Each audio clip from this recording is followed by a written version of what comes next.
Você sabe o que é esperado na adolescência, pensando em transtorno do espectro do autista? Não? Então fica aqui comigo, se inscreve no canal, ativa o sininho, compartilha esse vídeo que a gente vai discutir esse tema. Bom, a primeira coisa que a gente tem que saber é, o cara que está dentro do espectro do autismo, ele é um adolescente como qualquer outro. Então tudo que a gente espera na adolescência de uma pessoa que não está dentro do espectro do autismo, pode esperar também no espectro do autismo, especialmente nos níveis mais leves, com comprometimento mais brando. Mas o que é que vai caracterizar então a adolescência? É a idade que ele está, 11 anos de idade, 12 anos, né? Muitas pessoas têm falado, nossa, hoje todo mundo, a criançada, os jovens, viram adolescentes mais cedo e adultos mais tarde, não é assim que tem falado?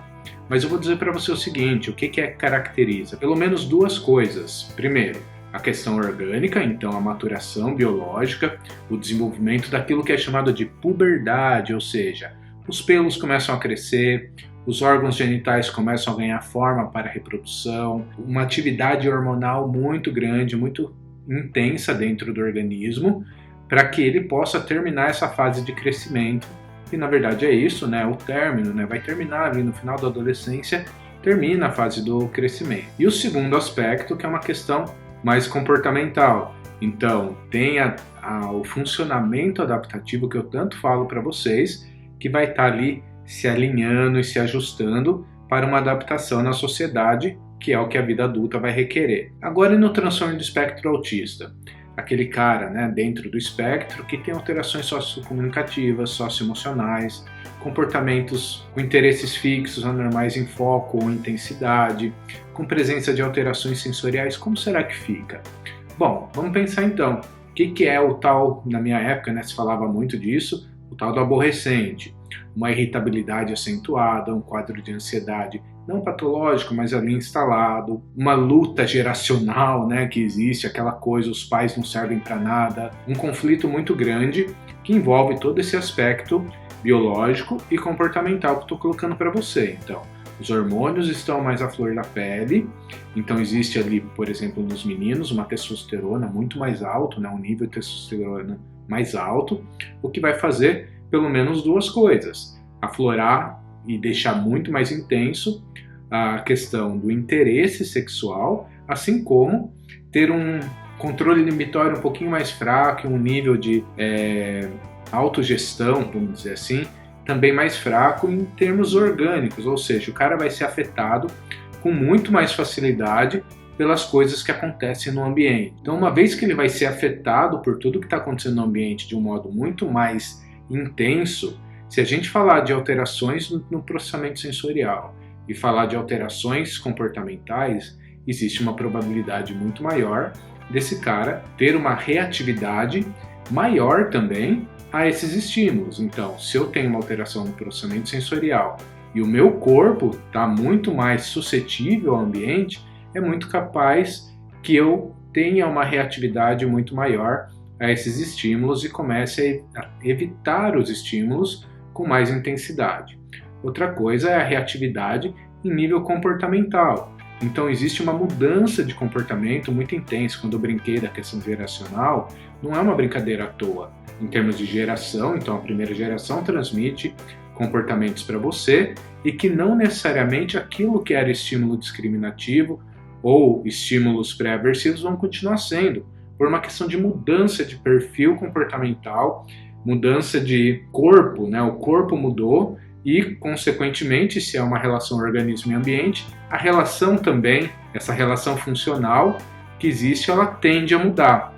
Então aí o que a gente vai pensar? Que o cara ele vai ficar, assim, muito mais propenso a umas questões, por exemplo, de irritabilidade, como eu coloquei aqui para vocês anteriormente.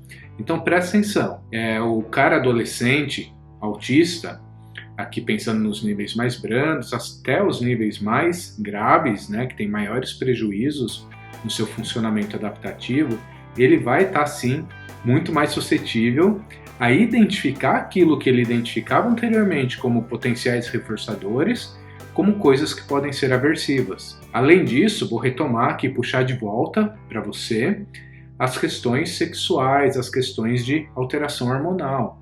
Então o cara pensa no mais grave. ele tem um pênis sadio, ele tem ou ela tem uma vagina sadia e tem os interesses, né? Nós somos animais como qualquer outro bicho, tem os interesses e que também vai buscar e que nós temos que ter medidas preventivas com relação a isso, assim como os mais leves, que têm um comprometimento mais brando no seu funcionamento global, ele vai começar a se interessar e alguns impactos do autismo pode começar a aparecer aí, como por exemplo a dificuldade de estabelecer e manter relacionamentos, e não somente em nível de amizades, mas também em nível de relacionamentos que podem ser relacionamentos sexuais. Então, assim, tem muita coisa que está acontecendo na adolescência, em termos de corpo e mudanças de relações funcionais, organismo e ambiente, que vão levar esse cara a ficar confuso. A questão, acho que a grande questão é essa.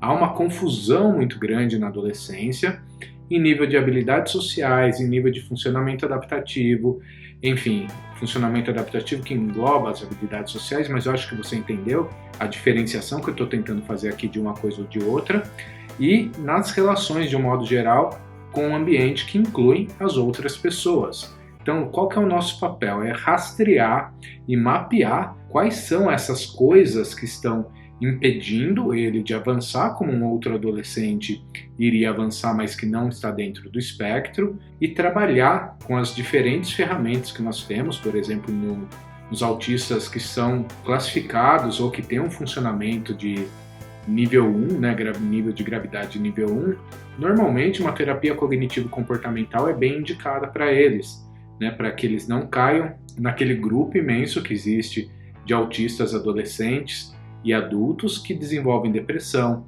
aí sim quadros patológicos de ansiedade e que não acabam tendo muita dificuldade de desenvolver o que nós precisamos para se adaptar para a vida adulta. E mais uma coisa, lá no finalzinho nós temos uma mudança de novo, uma mudança muito importante no nosso aparelho neurológico e que nós temos que ficar atentos a isso. Então presta bastante atenção nessa relação corpo e comportamento, como o Vygotsky sempre destacou e o Skinner também sempre colocou.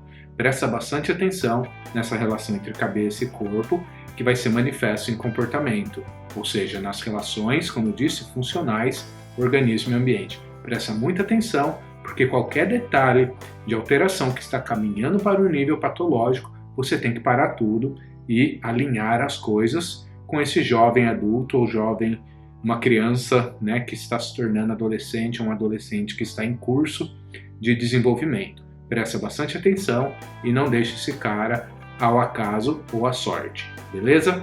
Tchau, tchau!